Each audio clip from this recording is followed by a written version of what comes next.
হয়তো ভাবছে হয়তো ভিডিও করছি, এই কারণে হয়তো গাড়িটা স্লো করে ফেলেছে, কারণ আমি 70-এ আছি কিন্তু সে পেছনে চলে যাচ্ছে, মনে করছে যে হয়তো কোনো কারণে হয়তো ভিডিও করছে, কোনো কারণে হয়তো ঘাবড়ে যেতে পারে, ওখানে স্পিড হয়তো কমিয়ে দিয়েছে। যাই হোক তারা আছে এটুকু বোঝা যাচ্ছে। হ্যাঁ, সবারই তারা থাকে কম বেশি, দেখতেই পারলে, তোমাদের দেখালাম। গাড়িটা কিন্তু আবার ওদের সব কভার করে আসছে, দেখুন ওই দেখো নকিলে দেখা যাচ্ছে, ওদের কভার করে আসছে সবাইকে, এটা আবার কভার করে আসছে।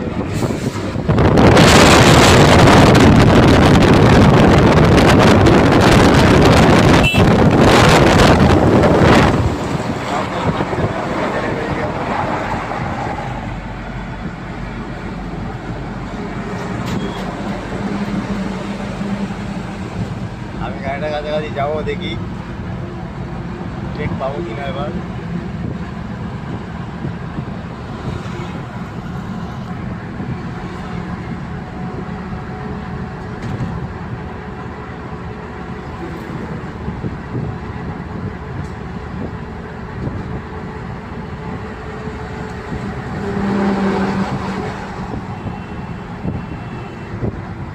গাড়িটা আমার মনে হচ্ছে ডকেই ঢুকবে। হ্যাঁ, কন্টেনার আছে, খিদিরপুর ডকেই ঢুকবে।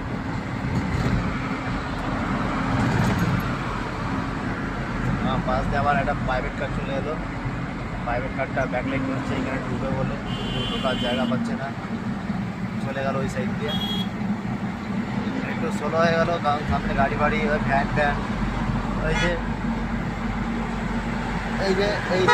এইসব ছোটোখাটো ভ্যান ট্যানের জন্য না হাই রোডে উঠে গেছে, মানে এদের কোনো ইয়ে নেই, দু চারটে মাল নিয়ে মানে নাচতে নাচতে হাই রোডে উঠে গেল। এদের জন্য বেশি গাড়িতে অসুবিধাও হয়, আবার অ্যাক্সিডেন্টও হয়।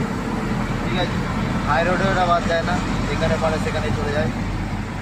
সামনে দিয়ে একটা বাইক চলে এলো ভাঙা করে, যাই হোক গাড়িটা অনেকটা দূরেই চলে গেছে, আমি ওটাকে ধরার চেষ্টা করবো। আমি এখন এটা এই জায়গাটা